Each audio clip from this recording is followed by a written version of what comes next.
Good opportunity for him in Chicago. So now looking to the roles that we know are open. The third base coaching job, bench coaching job.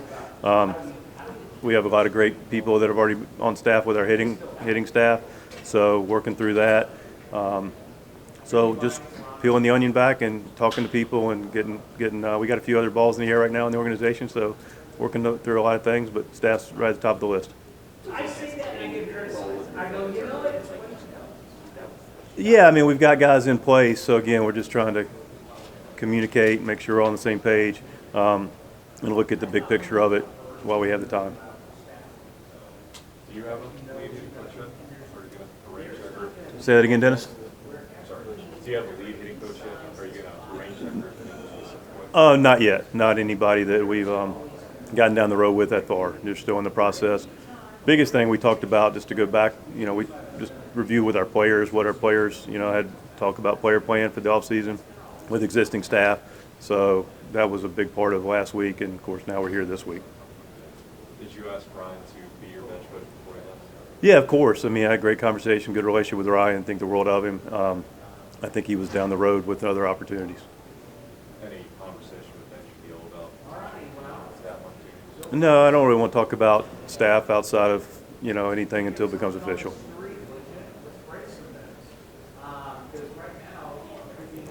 You had conversations with Juan Soto and all talk about. Yeah, I've texted with Juan.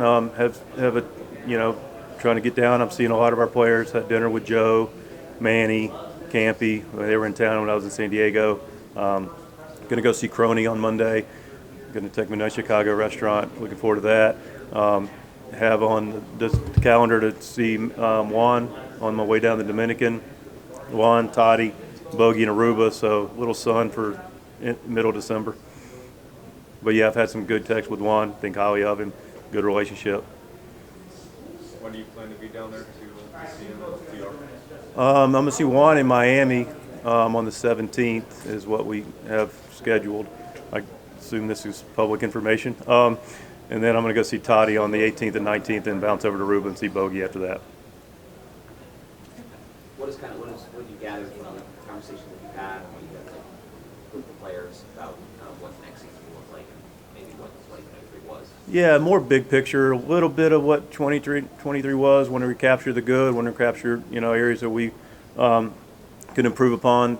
The big picture about the meetings with the group so far is continue to be impressed by our leadership of our clubhouse and the quality of people we have and the dedication, desire to work together and be great.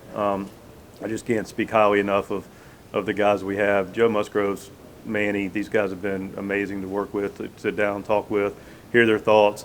They've got great ones, shared opinions and philosophies, and looking to partner with that group. So it's just been continually good to get to know them and understand where they're coming from and what they're thinking and how we can work together. Impressive guys. Mike, when you kind of look at the way things work before coming through an organization, you've been shaped by a lot of guys who meant a lot to you. How do you take that to a new place and then bring that not only from what those guys brought to you, but also what you can bring to the organization and how you can kind of create that new identity or extend that? Yeah, Jeff, that's a good question. There's a sweet spot to that, right? And the good news is with what we're creating in San Diego and continuing to create is, how the Padres operate. And listen, I come from a place and very blessed and no secret of the number of people, high quality, Hall of Fame caliber people that have poured into me. I've been able to take advantage of their experiences and just be a part of their career, and they clearly poured into mine. And so that means a lot. Now it's bringing all the good things that I know that are true about our game and how to compete, and then working with and being open minded. And we have a gentleman named Don Tricker on our staff, and he uses the word edit. I think it's great. I bring information. There's information here. There's information that will be brought into the organization. And really, it's about editing it. Dennis asked a question in the press conference when I first got the job about what this looks like. And it's really about creating a holistic approach to just good baseball, using all the different measurables, technologies, philosophies, and then creating a sweet spot where we can bring together and ultimately create that unification that allows us to move together in a very functional manner. Does that notebook still stay on your desk, that same place? It does, yes. It travels well. It gets more creased every day. Mike, along those lines, what do you think the benefit to you was going elsewhere? Like going outside the Cardinal silo or just any silo, but seeing the game from another vantage point? Yeah, Derek, huge. I didn't really appreciate that until you leave. Again, highly functional, a lot of strong relationships, a lot of history, a lot of good history, a lot of winning. So there's a lot of things you take from it that you move forward. But it's been in reflection very healthy for me. And then also to be able to see, collaborate, get with different organization, different people, different way of thinking, that you go, okay, there are other ways to proverbial skin the cat and be able to listen and communicate with different people and see different philosophies. And I've really enjoyed my time all the way up until this point, but including the time before I became the manager. We have a lot of good people with a lot of baseball knowledge and a lot of baseball passion, and our front office and our scouting department is very hungry and dedicated to creating a lot of talent, which this organization's done for a long time, which excites me as well. In what ways will you be a different manager? Are you a different manager in this job compared to before? We hear a lot of guys say some things change from one job to the next because of how things change. I'm just curious if you had that sense. Yeah, I've been a lot of, and it'll continue to evolve. That's how we get here. I think the starting point, Ben, to that is I need to be comfortable and confident with what I know and continue to be open-minded to what I don't, and that's been a strength of mine really my entire career. Otherwise, I don't get here with on the path I took without that open-mindedness and growth mindset. So time will tell. Again, I know I'm a better version of myself than even I was the last time we played against the Dodgers in the wild card in 21, which is good, but also know there was a lot of things that went well to allow success to have taken place to get the job. So again, creating the understanding and openness to realize, okay, what are my blind spots, and being open to that and hearing hard conversations and being open to create sweet spots. Hey, Mike, obviously, nice to see you. Hey, good to see you. Hey, Kate. Obviously, your success in St. Louis, that speaks for itself in terms of track record. But as you look for your second stint as a manager, is there anything that you would look to do differently than what you did with St. Louis? Again, people talk about the success I had in St. Louis, and I was just part of the organization. I was part of a great staff and a great group of players. So it was a collaborative effort. So really, what am I going to look to do different? Not entirely different, because I think that model really works, and that really starts with, togetherness and making sure I do my part to create as much functionality and consistency to where we can just focus on playing baseball as much as possible in San Diego. And good news is we got a lot of people that are like-minded with that. But following up to Ben's point is, always looking to evolve. I've done reflection. There are some things that you clearly want to make sure you do a little different, you're more aware of, that you just experiences teach you. I've had conversations with other managers that have gone through it for the second time, Tony and Jim Leland and Grady Little and Clint Hurdle and guys like that. I got Mr. Torrey on my list at some point to bend his ear, and he's always grateful for his time. So just the evolution of what I can do to continue to make myself better for the organization. When the schedule lines up for you, Mike, to have Bob on the Giants first and the Cardinals coming second, is it going to be nice to just rip those Band-Aids off or whatever? Kind of get through that? Yeah, I appreciate the fact, and me, Jeff, and you guys, it's clearly interesting how the schedule unfolds. Can't deny the fact that there's some interesting matchups at the beginning of the season. But ultimately, really, and the guys locally, and will know this about me, it's really how we compete against ourselves. We play the Padres every night. We have a opponent that we respect. So I talk about staying on things that you've leaned on in the past. One of the things I know that's works for us in the past and me in the past is, we're going to be respectful. We're going to be aware of who we're competing against. But ultimately, we play the game how we play the game, and that can be a distraction. It can be a motivating. It can be any number of things. But for me, it's going to be good to see some of the people I've had relationships with. But when the game starts, it's really about who plays the game the best, and we'll look to be prepared to do that consistently regardless of opponent. And speaking of which, you opened here in Korea, what does that mean to you? Think about how special it is for the sport as a whole. it's amazing, right? I just love the fact that, you know, people historically it's been America's game, but the thing that baseball that is so wonderful about it is now it's become, you know, the country's game. You know, I just love the fact of the privilege to be able to be in, you know, Mexico City and you know, play the game internationally, and now we go play in Seoul, and it's just going to be amazing, especially for Kim and that opportunity for him to get back and play literally at his place that he played in his home ballpark. So I just love the fact the game continues to grow. You look up, you look at rosters, you look at just how the game is being played internationally, and you see players coming into the big leagues from amateur places that continue to grow, that create opportunity for our wonderful game. So I love it. I think it's great. Mike, coming off last season as you meet with players, is there any sort of common thread as you meet with guys when they talk about last season and what they can improve on collectively heading into next year? There's conversations about it. Again, we've talked about the past. I think it's more about being aligned in the future and being proactive about what the group's, you know, strong preferences are, you know, individually, and then what our group non-negotiables are.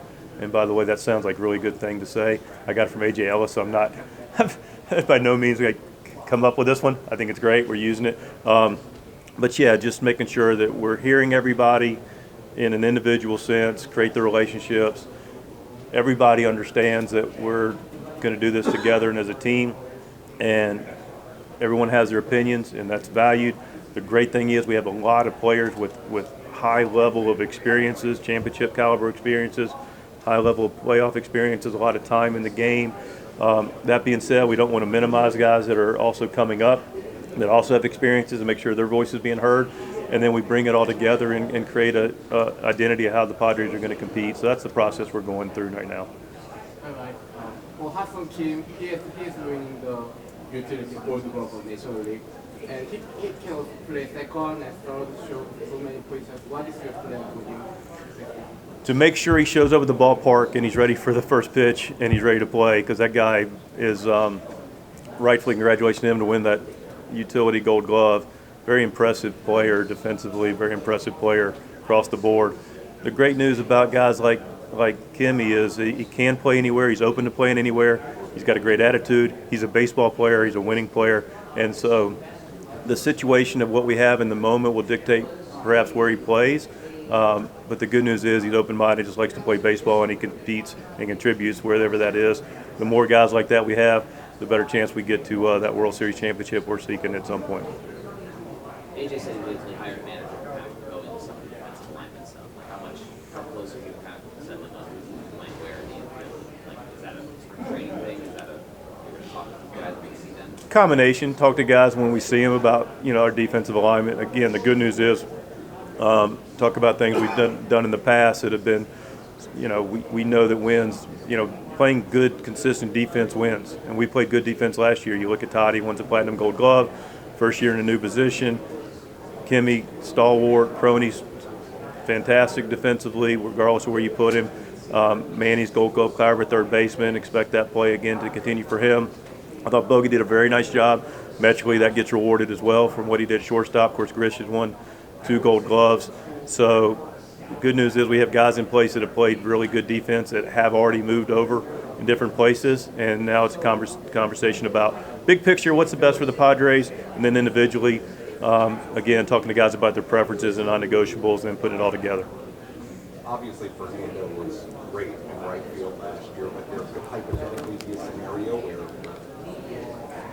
you could need a center fielder. How would you view the potential balance between what he did at right and maybe finding a home there versus the potential or the opportunity to maybe play center field? Good news is we know he could do it at a high level and confident he could go over. The other good news is we already have a Gold Glove caliber center fielder, so that's outstanding as well. I would like to reward Toddy for a brief moment. You mentioned about could he play center? Absolutely could play center field. He's clearly done it in right field. So that's a positive. And the more positive you have, put guys in multiple spots and have multiple options, the better your club's going to be. But I would like to reward Toddy. I mentioned this on our radio talk, you know, a couple weeks ago. Couldn't be more happy and proud of Fernando Tatis. If you look at what this gentleman's dealt with prior to getting started again on April 20th, missing basically 17 months with 3 surgeries and some other off-the-field things that were clearly impactful. How he handled that before he got to the opportunity on April 20th, his rehab was fantastic. He was very dedicated to it. It was rewarded by being able to be on the field pretty much every day of the season after missing that time. A lot of, some credit needs to go to our support staff, which they're doing their jobs, but Scott Hacker, David Macias, Oscar Bernard, guys who were part of that process, did a great job. But Fernando deserves all the credit. And then how he just handled all the challenging circumstances that faced him, especially on the road, and did it with a really good attitude. And I thought he had a fantastic year, and now we've taken the next step with him. So really proud of him, and now looking forward to what's next for Fernando. Mike, did you and Tatis build kind of a unique relationship? Because I know you guys worked closely together during his rehab times. How can that help you now with what you guys can do? He was going through what he was going through, and you were in the role you were in. Yeah, I got a good opportunity to get close to Fernando. I was a part of that group. Again, he helped drive it. I did my small part with it over the last 2 years. I enjoy him quite a bit. He's an artist. His canvas is the baseball field. No disrespect to any other players, but physically as good a player as I've ever worked with, just physical ability. The other thing I've appreciated getting to know him is just his high baseball IQ. This guy really knows the game, sees the game very well, and he's a good guy. I just enjoy him, and so I've enjoyed being able to continue to get closer to him and look forward to working with him over the next 10 years.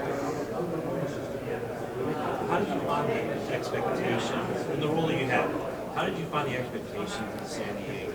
Obviously, very high profile, amount of stars, high payroll, and high hopes within the division and further. How did you find those expectations, and how do you think they ought to be set going into this season? I love that question. We talk about expectations. So they run in a couple parallels, right? So you've got the expectation of, yes, San Diego, and let's pause for a moment to the legacy of Peter Seidler, who's created this wonderful vision for the city of San Diego. And you can create a vision, but he also supported the vision of what that can look like for us to win San Diego's first World Championship and World Series championship.